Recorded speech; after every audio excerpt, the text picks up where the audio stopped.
Hello, good morning, everybody. Welcome to this morning session. We will start with the review talk by Paul McFadden on cosmological correlators, symmetries, singularities, and synergies. Please. Good morning, everybody. Can you hear me okay? Hi. So I'd like to begin by thanking all the organizers for all their hard work in organizing such a fantastic conference and for the chance to speak to you today. So if it's not a paradox, the aim of this review talk is to talk about recent developments in a field where all the interesting developments happened 14 billion years ago. So as this is a large and general conference, I'd like to give quite a general overview of early universe cosmology and the formation and what we can learn from correlation functions of primordial perturbations. And I'll focus on large themes like symmetries, singularities, and exciting recent connections with other fields such as scattering amplitudes and conformal field theory, the synergies between cosmology and these other directions. Okay, so all of modern early universe cosmology is built on a single and very beautiful, ambitious idea that all the structure we see in the universe around us today grew from quantum vacuum fluctuations of the matter density and the space-time curvature in the very early universe. And these primordial perturbations seeded the formation of all the temperature and polarization fluctuations we see in the cosmic microwave background, and also in the large-scale structure of the universe, the distribution of galaxies. And so by measurements of the large-scale structure and of the fluctuations in the microwave background, we can run time evolution backwards and infer the properties, the correlations of primordial perturbations. And this is going to tell us about the universe at the very earliest moments. So the key point is that if we look at a constant time slice, if we look at the fluctuations at different spatial locations, they're not independent of one another, but they're correlated. And these correlations already tell us something very, very interesting. These correlations exist even on superhorizon scales, on scales further than the Hubble radius. And this tells us right off the bat something amazing, which is that the universe can't have begun with a traditional hot Big Bang phase dominated by radiation and matter. If the universe began with such a hot Big Bang phase, there'd be no causal mechanism to set up superhorizon perturbations like this, superhorizon correlations of this nature. So this horizon paradox suggests that there must have been an earlier phase prior to the hot Big Bang, such as an inflationary epoch that would generate this superhorizon spectrum of correlations. And so by looking at correlations of the primordial perturbations, we can learn about the physics of the universe at the very earliest times and corresponding to the very highest energies. Energy scales possibly as high as 10 to the 14 GeV. There's an upper bound from the non-detection of primordial gravitational waves so far, which sets the energy scale of inflation has been up to 10 to 14 GeV. But this is already 7 orders of magnitude, if I did my maths right, higher than even a futuristic 100 TeV collider. So this is, these inflationary processes setting up these primordial perturbations, these correlations. This is the highest energy observable natural process that we know of. And the name of the game is how do we decode the pattern of correlations in these primordial perturbations to learn about the symmetries present in the early universe, the particle spectra, the interactions. For example, if we had a process where we had some, say, heavy field pair created at early times, it decayed into, say, 4 light fields that seed, say, the temperature perturbations on the microwave background, what signatures would this physics leave behind? How do we decode the patterns of correlations we see? So just some orientation. So when we talk about cosmological correlators, we're interested in correlation functions evaluated on some constant time slice. So it's going to be a 3D spatial slice. We're going to be interested in what happens towards the end of the inflationary epoch, but before the formation of the cosmic microwave background. So we call this late time because it's late time relative to the inflationary epoch, but of course it's very early times in terms of the hot Big Bang and CMB physics. So the variables we're going to be looking at, so in a gravitational theory, we're going to work with sort of gauge invariant variables. There's one scalar degree of freedom, which is a combination of scalar parts of the metric perturbation and, say, the inflaton field. This is the co-moving curvature perturbation, zeta. This is a useful variable because if there's only a single degree of freedom, this variable is conserved on superhorizon scales. But essentially, it sort of combines the inflaton perturbation with scalar parts of the metric perturbation. And there's also gravitons. And so if you look at the background geometry and look at the geometry of spatial slices, they're intrinsically flat. And so that means we have translation invariance along the spatial slices. And so it's convenient to work in momentum space to exploit that translation invariance. So it's quite useful just to write down correlation functions So we Fourier transform along the spatial directions only. That gives us the spatial 3 momenta k, and we can strip off a delta function of momentum conservation, and I like to write what's left behind with a double bracket like that. So basically, power spectra, which is 2-point functions, this tells us about the evolution of linear fluctuations. That tells us about the evolution of the background geometry. And 3 and higher point correlation functions, known as non-Gaussianities, these, heuristically, these are telling us about interactions. The momenta, of course, have to add up to form a triangle. Okay, let's summarize briefly what we know so far from Planck and other experiments. So we've got a pretty good characterization by now of the primordial power spectrum. So this is a 2-point function of curvature perturbations. It's well fitted by a simple power law with a very, very small amplitude and a power, the spectral tilt, which is very nearly scale invariant. If ns were 1, the momentum would drop out. It would be a scale invariant power spectrum. We have no detection so far of primordial gravitational waves, a 2-point function of gravitons. We have upper bounds. And we also know that the fluctuations are very nearly Gaussian. We have no detection of 3-point functions of curvature perturbations, only upper bounds. And these upper bounds are expressed in terms of bounds on amplitudes of certain phenomenologically motivated template functions, shape functions, if you like. So an interesting one, for example, is local type non-Gaussianity, which is a shape function that peaks for squeeze configurations where one momentum in the 3-point function is much smaller than the others. And this is an interesting one because it probes whether or not there's a single field driving inflation. There's a consistency relation, which is effectively a soft theorem in sort of modern parlance, which tells you that if there's only a single field driving inflation, then the amplitude of this type of non-Gaussianity is of order of the spectral tilt, which would be very small. Ns minus 1 would be very small. So if we detect a violation of this consistency relation, that would indicate there's more than one field driving inflation. Okay, so let's look ahead to the decade ahead. So there's 2 things I'm actually very excited about in terms of observational developments over the next decade. So, as we know from this, we've had this wonderful progression in improvement in sensitivity to the temperature fluctuations in the microwave background. But at this point, we have relatively little understanding of the polarization of the microwave background. In fact, only about 10% of the information available in polarization has been extracted so far. But this is about to rapidly change.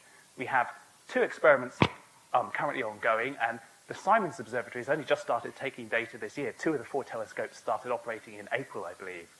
So and at the end of the decade, there's a sort of satellite experiment led by the Japanese Space Agency. I understand it's fully funded, so that will really sort of turn things around as well. So the interesting thing is that over the next 10 years, we should get much better characterization of the B-mode polarization pattern of the microwave background. You've got to subtract off foregrounds due to gravitational lensing, due to dust emission, but in principle you can extract, you can hunt for primordial gravitational waves. And this is a key signature of the inflationary mechanism.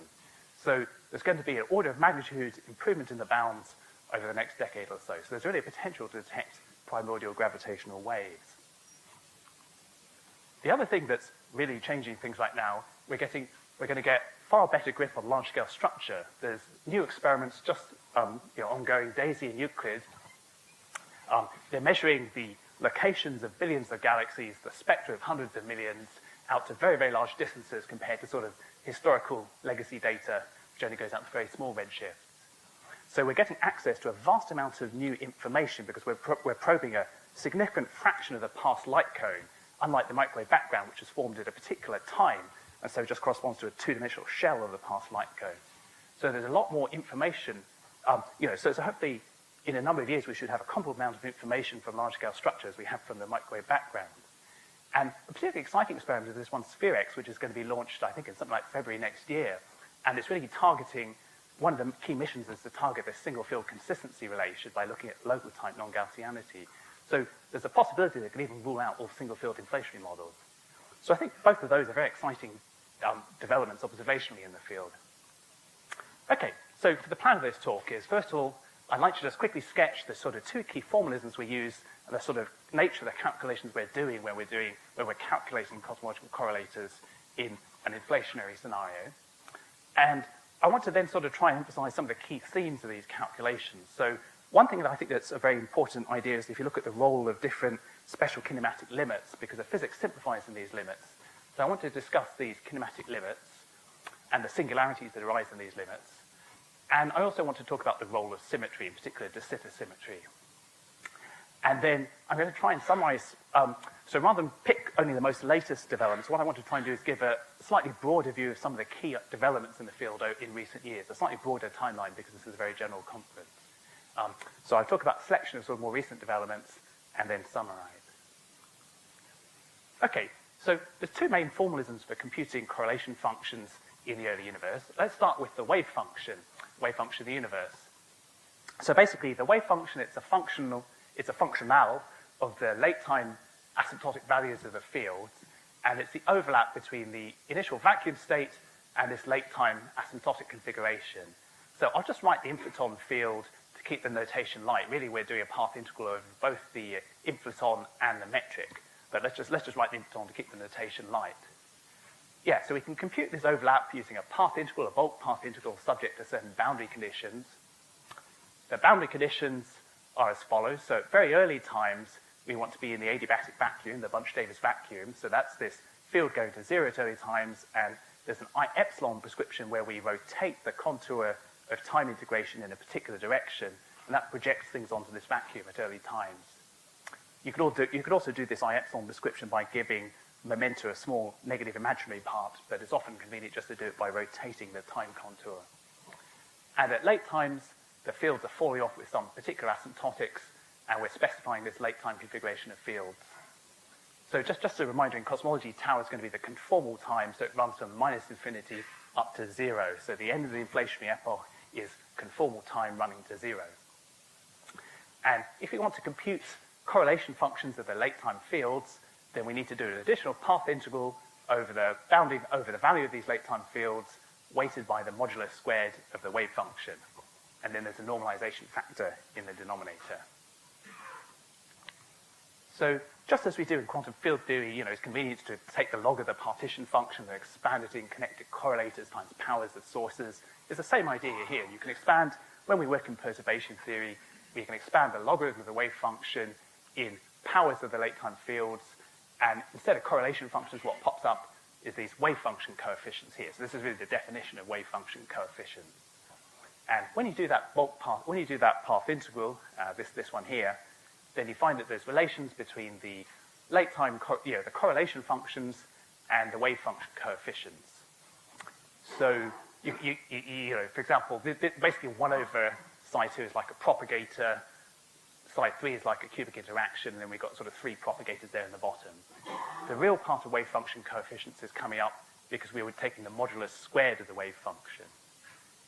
So anyway, these are sort of just standard rules. Basically, we're going to have a diagrammatic formalism, we're going to compute the wave function coefficients, and then these relations allow you to compute correlators from the wave function coefficients. And just to be, the details here aren't too important, but I just wanted to give some sort of slightly more granular detail. So you go through, you can set up a perturbative diagrammatic formalism. It's very, very similar to ADS-CFT. In fact, it's the direct analytic continuation of the situation in ADS-CFT. Just for example, let's say we looked at, we wanted to compute wave function coefficients for a massive scalar field on, say, a fixed de Sitter background, just as a toy model. Then you have 2 types of propagators. You've got a bulk to boundary propagator, and you've got bulk to bulk propagators. Just like in ADS-CFT, the propagators involve Hankel functions, so they're rather more complicated than, say, flat space quantum field theory. This little d here is a boundary space-time dimension, so d equals 3 for ordinary 4-dimensional cosmology. So the details aren't too important, but there's basically a bulk to boundary propagator, bulk to bulk propagator. Vertices carry time integrations, and you've got momentum conservation at vertices. So you can go ahead and you can just sort of compute wave function coefficients using these diagrams, and then use the previous formulae here to extract cosmological correlators. Now, okay, so the wave function formalism is very nice because it's very closely connected to what happens in ADS-CFT, and many properties, as we'll see, are sort of very simple when looked at using the wave function coefficients. But in some ways, to get the actual observables, the cosmological correlators, we had to do this extra path integral. So it'd be nice to have a formalism that just computes cosmological correlators directly. And that's this in or Schwinger-Keldysh formalism. So the idea is just to condense that wave function calculation into a single closed time path integral. So the idea is we double the number of fields, and we have an integration contour like this. There's a part of the contour that runs forward in time, corresponding to fields 5+, and there's a part of the contour that runs backwards in time, corresponding to the field phi minus. And basically, it's the same as we had before, it's just that for the backwards part of the contour, you do the I epsilon prescription rotating in the opposite direction. And so the idea is that if you look at it, the path integral over phi plus, weighted by e to the is plus, that's basically computing the wave function. And the path integral over phi minus, weighted by e to the minus is minus, that's computing the complex conjugate of the wave function. So if you put those two together, this is basically computing late time fields times mod psi squared.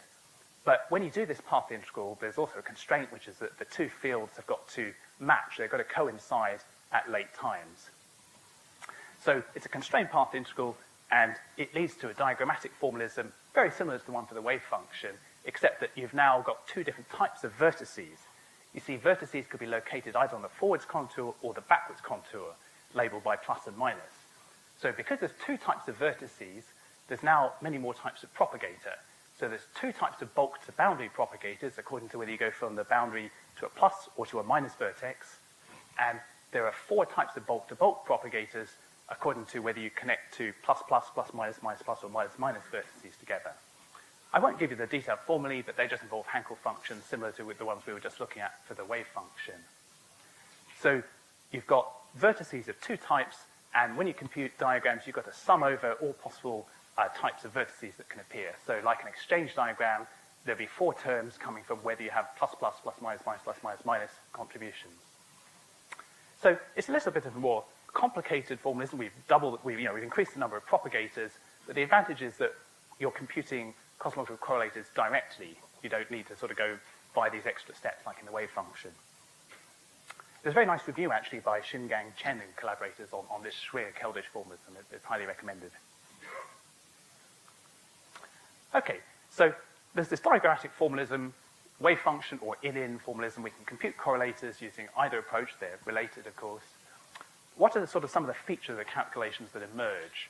So I want to emphasize the role of special kinematic limits where the physics simplifies. So first up is collinear limits, where momenta become collinear. And if the perturbations start in the adiabatic of the Bunch-Davis vacuum, then there are no collinear singularities. There are no singularities in correlators for collinear momentum configurations. This is not true if you had excited initial states. In that case, you can develop collinear singularities. And there's actually been a lot of interesting recent papers developing this idea, although it's been known for a long time about these collinear singularities for excited initial states. Now, there's a second key type of kinematic limit, which is a soft limit. So it's where you take the magnitude of one of the momenta in a correlator to zero. And this is very important because conceptually, it allows us to justify doing calculations on fixed de Sitter space, because there are soft theorems you can set up, very general soft theorems, that when you apply them to, for example, slow roll inflation, which is where the geometry is very close to the de Sitter space, these soft theorems allow us to compute, say, an n-point correlator in slow roll in terms of the soft limit of an n plus 1 point correlator evaluated in de Sitter space, in exact de Sitter space. I don't want to get into the details, but the idea is basically the soft theorems involve slow roll parameters, and the higher point correlator that you're taking the soft limit of comes multiplied by slow roll parameters. So that pushes it down one order in the slow roll expansion. So you can take the higher point correlator on the background, on the de Sitter background. So this is partial justification for why there's been a lot of calculations just focusing on fixed de Sitter background when we start computing correlators at high points. Sometimes it's easier to compute a 4-point function on fixed de Sitter than, say, a 3-point function on a time-evolving slow roll background. Okay, so the third kinematic limit that is particularly interesting for us is the flat space limit. So you can think about this in terms of correlators or wave functions. I think the behavior is somewhat simpler in terms of wave function coefficients.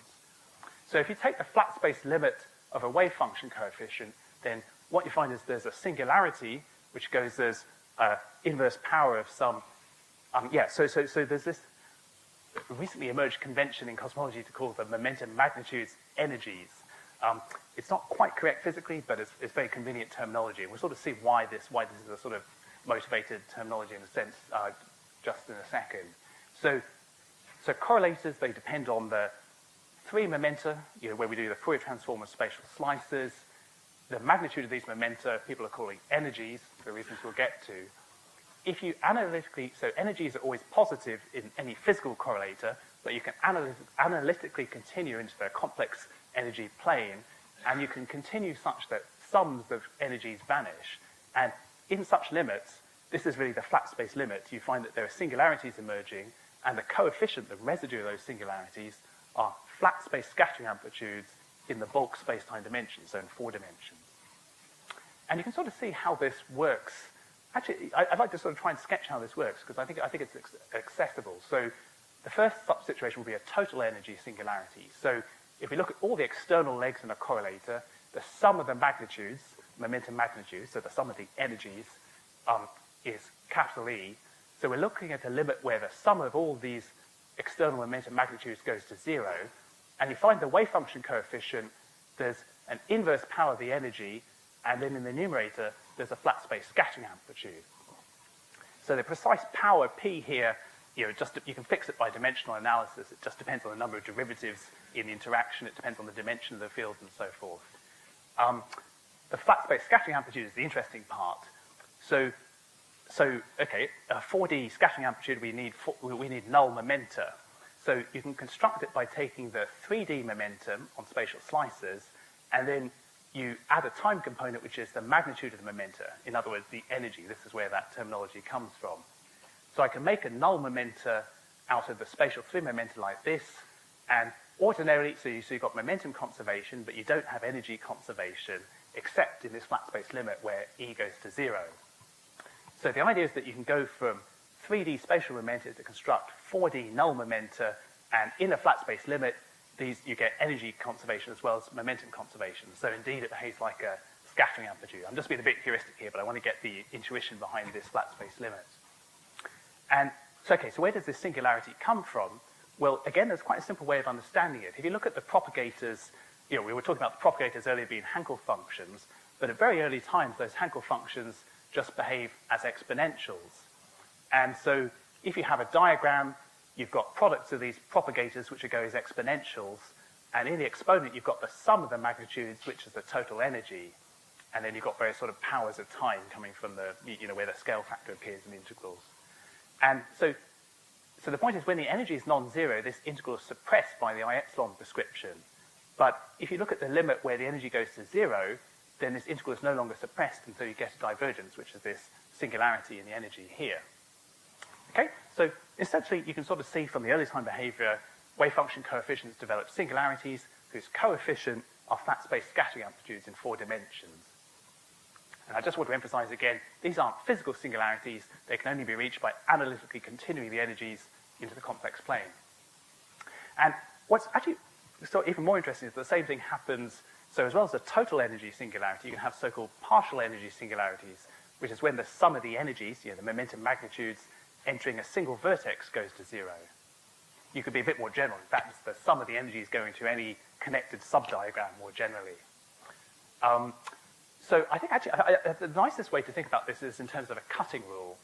So if we look at the wave function, and if we look at that bulk propagator we had earlier, you can just show directly that there is a cutting relation like this. This is from a paper by David Meltzer. So the cutting is basically where we continue the momentum magnitude, the energy, to minus itself going into the lower half of the complex plane, and we take the discontinuity. And so, as you might expect, the discontinuity of the bulk propagator factorizes into a product of discontinuity of bulk to boundary propagators, times some factor here, depending on momentum, which you can recognize physically as the power spectrum, the 2-point function of curvature perturbations.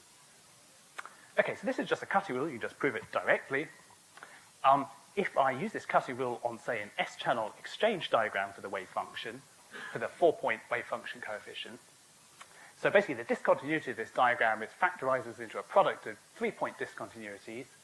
And let's look at what happens in the limit where the energy of this left-hand vertex goes to 0. So energy meaning the sum of the momentum magnitudes k1 plus k2 plus s. Let's look at what happens when that left-hand energy goes to 0.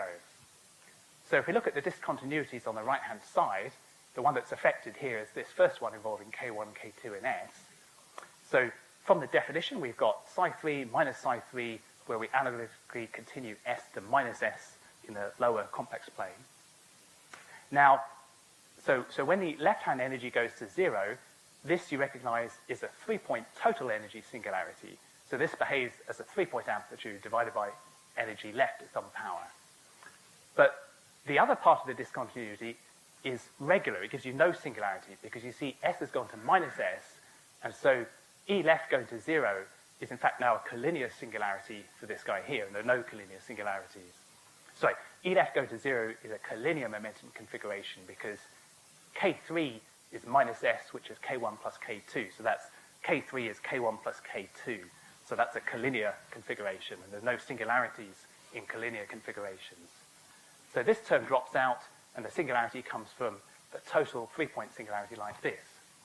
And the same argument also holds for the discontinuity on the left-hand side. The discontinuity of psi 4 is given just by the limit of psi 4 like this. So you get a cutting rule like this for the wave function. So the limit as the left-hand energy goes to 0 of the 4-point wave function coefficient, it factorizes into a 3-point scattering amplitude times the discontinuity of the 3-point wave function coefficient. So it's a little bit different to the total energy singularity, but the idea is the same. You get a lower point scattering amplitude appearing. So the key message here is that wave function coefficients contain flat space scattering amplitudes buried within them. And that's very significant because it means that we're able to, we should be able to develop and apply all our fantastic understanding of scattering amplitudes to wave function coefficients and cosmological correlators. There's a link between the technologies we've developed. Cosmological correlators, wave function coefficients contain scattering amplitudes within them. I just wanted to point out there's a very nice way of looking at this cutting rule. You can also view it as a consequence of perturbative unitarity. So the cutting rule also holds if you replace the discontinuity with just the imaginary part of the propagator. And in that case, you can relate it to perturbative unitarity. This has been studied in papers by Enrico Paia and collaborators under the name of the cosmological optical theorem. But it's perturbative unitarity. And using the optical theorem, you can get relations like this between wave function coefficients. But that's identical to this relation here, just replacing discontinuity with imaginary part. And there's been lots of sort of exciting papers applying these cutting rules in more sophisticated cases at higher loops. There's a nice paper here by Scott Melville and Enrico Paia. Just before, so I'm about to turn to the effects of symmetry constraints, but before we get there, I just want to emphasize there's also a very interesting program called the Boostless Bootstrap, which is trying to reconstruct cosmological correlators without making any symmetry assumptions such as de Sitter symmetry, de Sitter boost symmetry. And you can get a long way, a surprisingly long way, just using things like the optical theorem and other more phenomenological constraints, such as this manifest locality test. Okay, so we've talked about 3 kinematic limits. There's a 4th kinematic limit that I'll get to in just a second, but I want to introduce the idea we also get constraints on cosmological correlators coming from symmetries. So we could talk about spacelines that are only asymptotically de Sitter, but to keep things simple, let's just talk about fixed de Sitter background, and we can understand things like slow roll using the soft theorems as we were talking about earlier. So famously, of course, bulk de Sitter symmetries act on asymptotic late-time slices as conformal transformations, as you would sort of expect from ADS-CFT. So here, of course, we're talking about de Sitter. So, we don't need to be too technical about this, but one way to sort of see it a little more concretely, de Sitter space has some killing vectors like this. If you look at a scalar field which has some asymptotic fall-off at late time like this, then the de Sitter symmetries in the bulk give you de Sitter Warder densities, and if you plug in this late time asymptotics, you recognize these de Sitter Warder densities as conformal Warder densities along the boundary directions. And the key point here is that the dimension, the conformal weight that appears in these Warder densities is the shadow dimension relative to standard ADS-CFT. So if you look at the dilatation Warder density, you've got time derivatives, and the leading fall-off goes as d minus delta, so the dimension that appears in the Warder densities is the shadow relative to standard ADS-CFT. And that's because the field, the late-time field in cosmology, is really analogous to the source in ADS-CFT.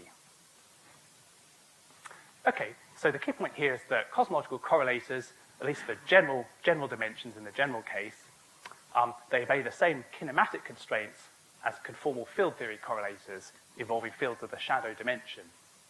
So we know conformal symmetry fixes 2 and 3 point functions up to constants. The slight catch here is that because we're working in momentum space, we need to work out standard classic CFT results for 3 point functions and so forth in momentum space. So there's been a lot of work on momentum space conformal field theory over the last decade, translating classic results into momentum space for application to cosmology. I'll just summarize this very briefly, but the point was that it's been worked out, it's been known for a long time that you can even compute slow roll 2- and 3-point functions using these sort of soft theorem technology we were talking about earlier. So where the field has sort of kicked up, where the excitement sort of kicked in again more recently is looking at higher point correlations, which of course aren't fixed by conformal symmetry.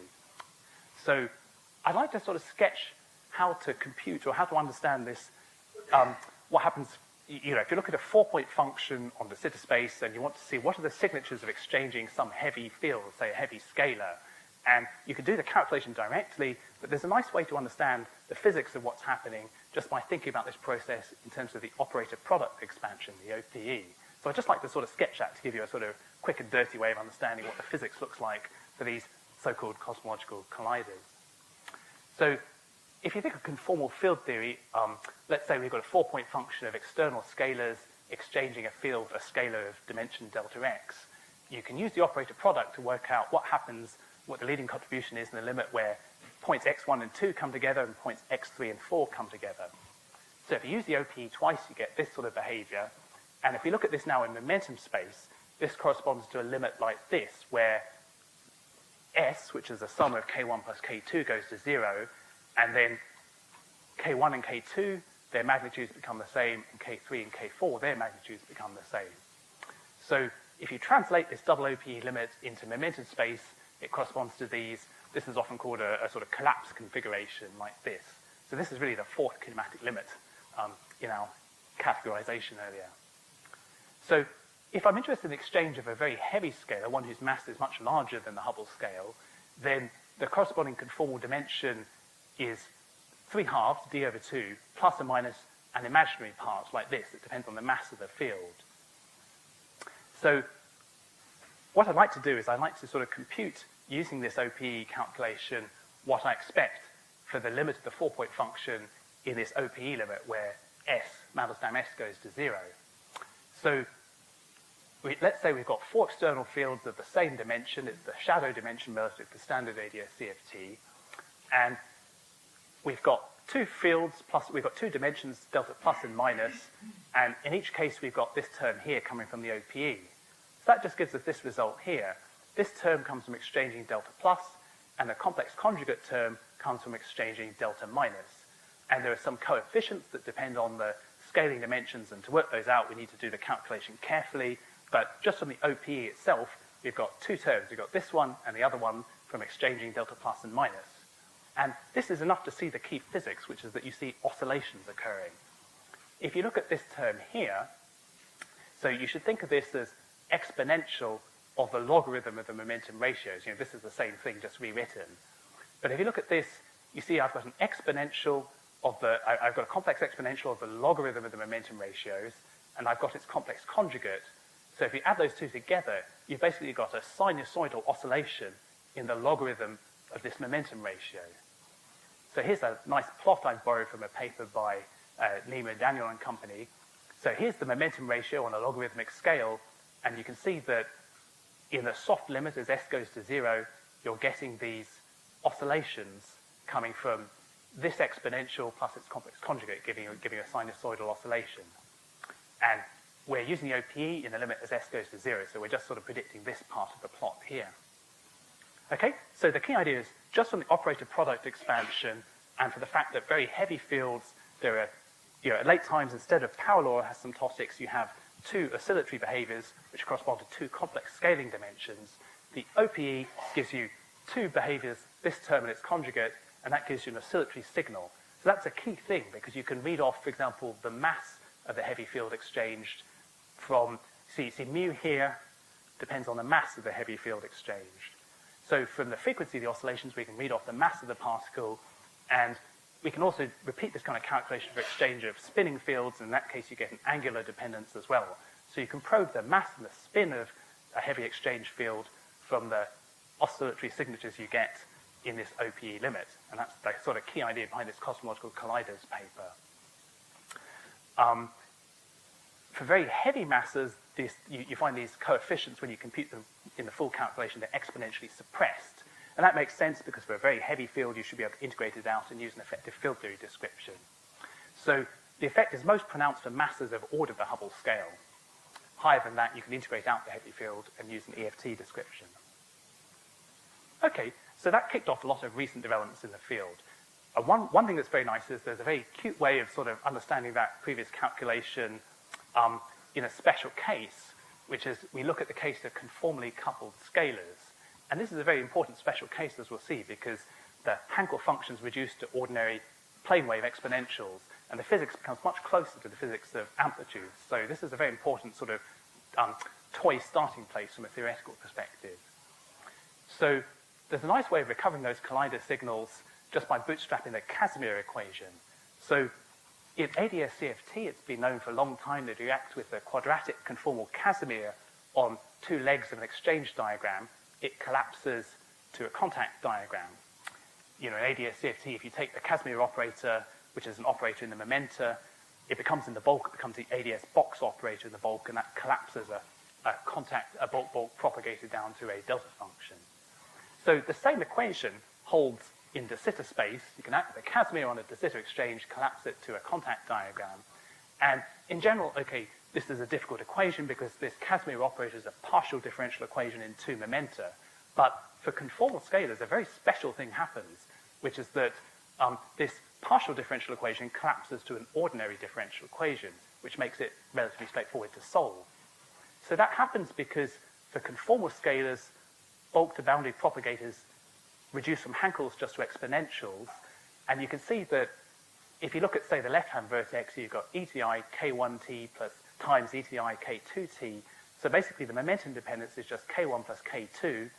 Here you've got K3 plus K4, and you've got S from the exchange. And if you use dilatation invariance, the thing can only depend on ratios. So this exchange diagram for conformal scalars is actually just a function of K1 plus K2 divided by S and K3 plus K4 divided by S. Or the other way up if you prefer. So the point is the exchange diagram just depends on two variables, and the Casimir operator just depends on one of those variables. So it collapses from a PDE, a partial differential equation, to an ordinary differential equation with a source term corresponding to this contact diagram here. And you can just go away and solve that ordinary differential equation with boundary conditions coming from the kinematic limits we were talking about earlier. So there should be no collinear singularities, and the partial energy singularity should be the expected one. So you can basically solve the Casimir equation to work out the exchange diagram in this manner, and hence recover these cosmological collider signals. And okay, if you want to get to more realistic things like massless scalars, which are closer to the inflaton, there's tricks from conformal field theory using weight shifting operators that allow you to connect from conformal scalars and step up by integer dimension to get things like massless scalars.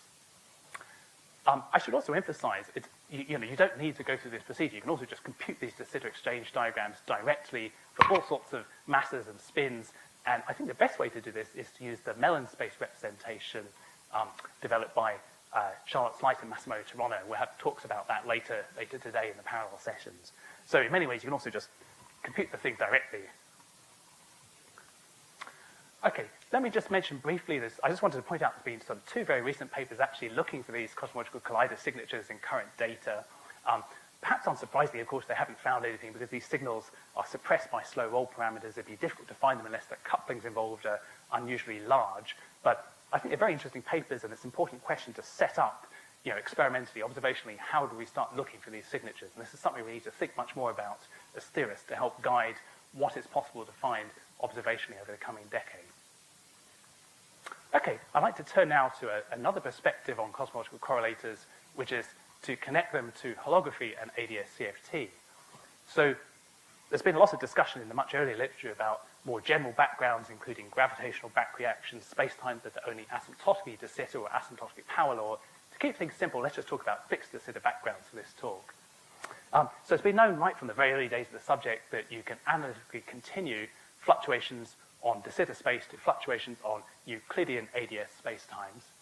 And you find the wave function on de Sitter space continues to the partition function of some CFT on an anti-de Sitter spacetime. There's a continuation of the ADS radius to the de Sitter radius.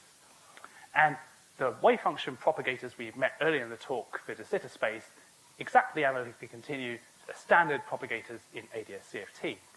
And if you follow that through, you can relate wave function coefficients to the analytic continuation of CFT correlators of the canonical scaling dimensions. So this formulation based around the wave function, it relates a CFT where you have operators of the standard ADS-CFT dimension, and these get continued to wave function coefficients.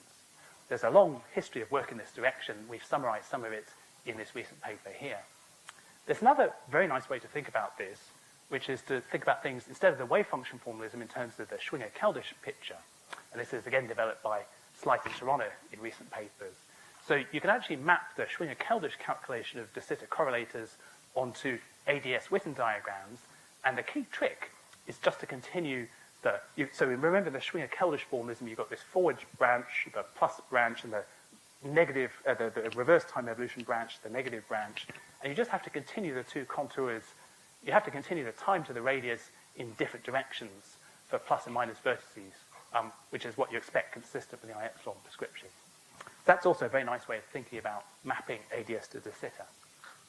So in this second perspective, what you end up with is formally for de Sitter correlators in terms of ADS-CFT correlators of the shadow dimensions relative to standard ADS-CFT.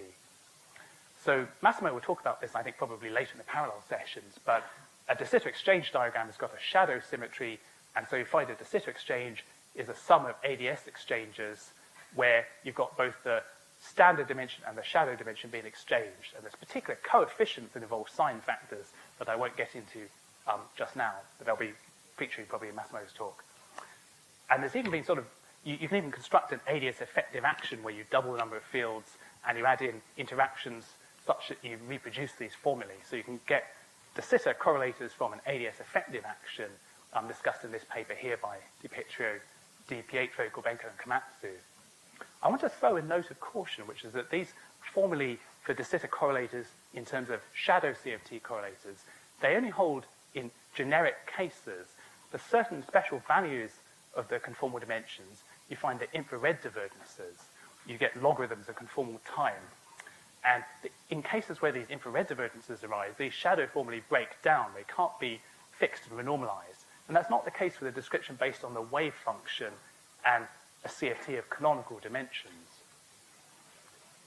So I just want to say briefly about this. This is quite recent work. So, of course, it's been known for a very long time that infrared divergences arise in many, many cosmological calculations on de Sitter. They occur even for tree-level calculations involving massless and conformal scalars. For example, the three-point function of three massless scalars has an infrared divergence. There's a logarithm of conformal time, and at late times, conformal time goes to 0. That logarithm blows up. So we thought recently about how to renormalize such infrared divergences. You can do it by adding boundary counterterms at the future boundary of de Sitter, very much like holographic renormalization in ADS-CFT. And this is actually interesting because it also tells you about the structure. If you want to have some holographic dual to the de Sitter space, it suggests that it's better to think using the wave function, the relation between the wave function and the partition function of a CFT, the original Maldacena formulation. The reason why is you can show that the structure of infrared divergences in the wave function matches the structure of ultraviolet divergences in a CFT of the canonical dimensions. So you can lift the relation between wave function coefficients and CFT correlators from the regulated theory into the renormalized theory. And this works with this formulation involving the wave function. But the same turns out not to be true for the connection between de Sitter correlators and shadow CFT correlators. It's easiest just to see that from one example. If you look at the de Sitter correlator of one massless and two conformal scalars, you find it's got an infrared divergence that requires renormalization, and that introduces a logarithm of the RG scale here. So this is the renormalized de Sitter three-point function for one massless and two conformal scalars. But the shadow CFT correlator of the shadow dimensions is finite. There's no divergence, there's no renormalization. So you see the two don't match up in cases where there's infrared divergences. And in fact, the shadow CFT correlator is only capturing the scheme-dependent terms. There's a scheme-dependent constant here multiplying this combination here, which is the shadow CFT correlator. So the point is that if you want to think holographically, as well as matching the symmetries, there's a second independent key idea, which is that the infrared divergences in the bulk have got to correspond to ultraviolet divergences in the boundary. And those divergences ought to be local because you want a local CFT on the boundary. And if you look at the structure of infrared divergences in the bulk, they match the ultraviolet divergences in the boundary only in this wave function description where you relate CFT correlators of canonical dimensions through to wave function coefficients through to correlators. If you try and think about de Sitter correlators as directly equivalent to shallow CFT correlators, it looks like this prescription breaks down in cases where there are infrared divergences. Thank you, perfect. Okay, yeah, and the other consequence, just a warning for bootstrap type calculations, if there are infrared divergences, the conformal ward identities become modified, they become anomalous ward identities.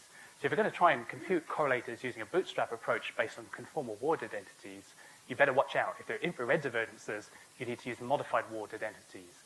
Also, the weight shifting operator technology will break down as well because weight shifting operators just map solutions of homogeneous ward identities to solutions of homogeneous ward identities.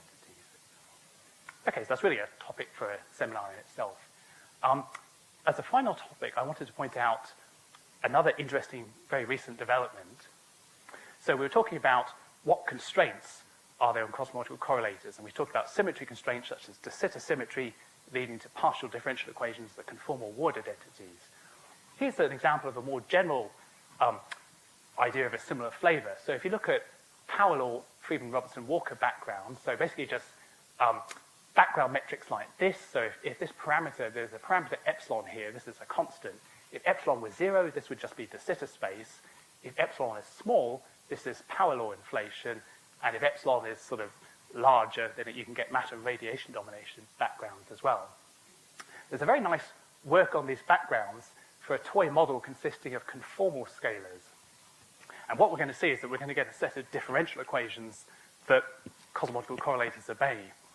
And that's going to be enough to fix the form of these correlators directly. So rather similar to the conformal ward identities constraining de Sitter correlators, except we're on a different background altogether. And the way it works is as follows. So you can show that if you compute wave function coefficients on these FRW, power law FRW backgrounds, then you can express them as basically integrals of some factor here known as a twist times flat space wave function coefficients. So the way this works, this is really a very clever trick, actually. So if you've got a conformally coupled scalar field, then you can always do a conformal transformation so that the background becomes flat space. But if you do that, the time dependence of the scale factor pops up as a time-dependent interaction. So when you're doing computations of conformal scalars with polynomial interactions on FRW, that's the same thing as computing in flat space, but with time-dependent interactions. There's a very clever trick due to Paolo and company, which is that you can hide these time-dependent interactions by rewriting them using an inverse Fourier transform like this. So I just hide all time-dependent interactions by writing them as an auxiliary Fourier integral like this, and all that's left of the time dependence is this exponential factor, and that combines with exponential factors coming from bulk-to-boundary propagators. So for conformal scalars, bulk-to-boundary propagators just reduce from Hankel functions to plane waves, like this, and if you've got a bunch of propagators coming into some vertex, then basically that just corresponds to e to the I energy of that vertex, EV, times conformal time. This energy is just the sum of the magnitudes of the momenta. So basically, the time-dependent factor combines with the energy of the vertex, giving you a shift here like this. And then all that's left is a flat space wave function because you've hidden the time-dependent interactions by introducing this auxiliary integral like this. So this is a very clever trick from these cosmological polytopes paper. You can write wave function coefficients in FRW backgrounds as an auxiliary integral over a flat space wave function coefficient. And that's useful because these flat space wave function coefficients are very simple. They basically take the form of rational functions. And so this is actually and also their behavior is much closer to sort of flat space scattering amplitude intuition. This is a very powerful trick. And so this was exploited recently or taken further. Basically, these flat space wave function coefficients, you can think they had the key property that they're a product of factors, each of which is linear in the energies. And so what you've really got is a class of well-understood multivariable hypergeometric functions. This goes under the sort of, the idea of sort of twisted cohomology of hyperplane arrangements. But you can think of these integrals as multivariable hypergeometric functions. We've got integrals over these twist factors here times essentially linear factors raised to powers, yeah. So the key idea is that you can take derivatives with respect to energies, and that shifts the powers of propagators. You can use integration by parts relations to go back to a standard set of master integrals. And so essentially you can show that these correlators obey equations that are very familiar from the study of multi-loop Feynman integrals. It's sort of well understood by Johannes Henn and company. And so you can construct a set of differential equations, and the key point of these recent papers is that you can also construct the matrix that tells you about the mixing from a purely boundary set of graphical rules involving tubings. So this is an example where you can also compute the full set of differential equations that fix correlators purely from a boundary point of view. Very similar. It's sort of, there's a holographic flavor here by the back door. Okay, there's many other directions I didn't have time to cover, but I just want to highlight in particular approaches involving double copy structure and this cosmological polytopes perspective where we view these wave function coefficients on FRW in terms of polytopes. There's a lot of work, very exciting work on loops. We'll have 2 talks in the parallel session on loops by Sergio and Arthur. There's also an exciting program involving modern conformal bootstrap developments applying this to de Sitter space. To summarize, I think there are many exciting new connections to be made between cosmological correlators, CFT correlators, and scattering amplitudes. There are many key questions to answer. From an amplitude angle, how can we move beyond this reliance on conformal scalars? These conformal scalars highlight the connection to flat space technology, flat space amplitudes, but cosmologically we're interested more in massless fields. And how can we go beyond the sum over individual diagrams? Can we find some hidden geometric structure that combines individual diagrams? From a CFT point of view, we'd like to bootstrap cosmological correlators starting from the general solution of the conformal Ward identities in momentum space. And this has been understood recently. We had some ideas about how to go about this recently. Also things like how is bulk unitarity encoded from a boundary point of view? There's this cosmological optical theorem, but the analytic continuations in that aren't the same as those mapping between de Sitter and ADS. And finally, it's really important that we try and connect all these recent developments in computing cosmological correlators and amplitudes through to what we can observationally measure in the decades to come. In particular, there's techniques like 21 centimeter tomography that are futuristic but will probably be developed over the coming decades that will provide us with much more information. And there may be hopes of seeing cosmological collider signals in these more futuristic technologies like this. Thank you, everyone.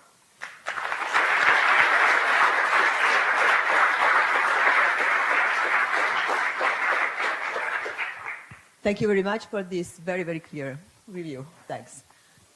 Questions, please?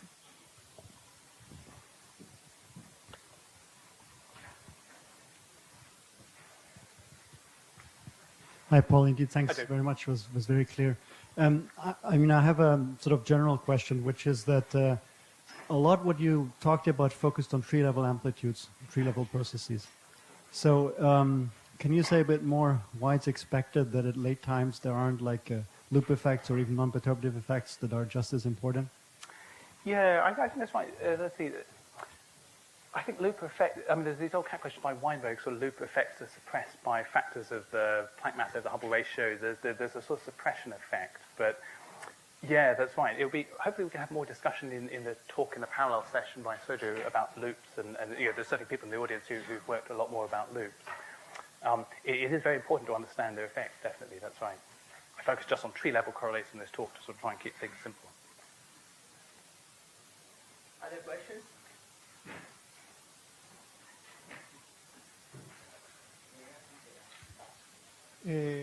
Could you comment a bit more about moving away from conformal scalars? In particular, what kind of obstacle there are if I want to consider graviton correlators, for instance, or curvature correlators? Yeah, so gravitons can also be handled, actually. Yeah, that's right. So it went a little bit fast, of course, because this is a sort of overview. But yes, people can compute, like in this cosmological bootstrap approach, where we're trying to compute these cosmological collider signals by bootstrapping the Casimir equation. Yes, there are results for gravitons there, as well as there are operators you can construct from CFT, work by Simmons, Duffins and company, where you shift.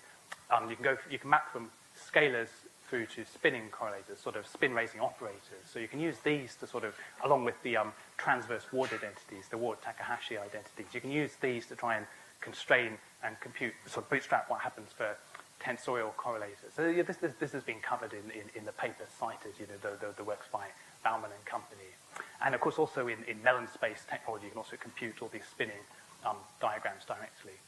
Yeah, so I focus on scalars primarily for simplicity, but yes, there's been a lot of work already for sort of spinning correlators, both internally and external legs. There was another question.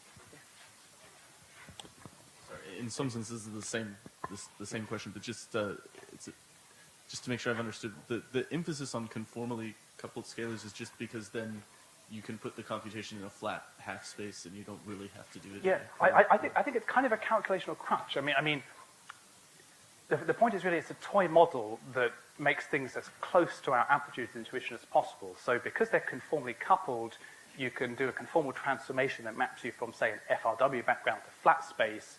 Okay, you've got these time-dependent interactions that pop up, but we can hide them by the Fourier transform trick.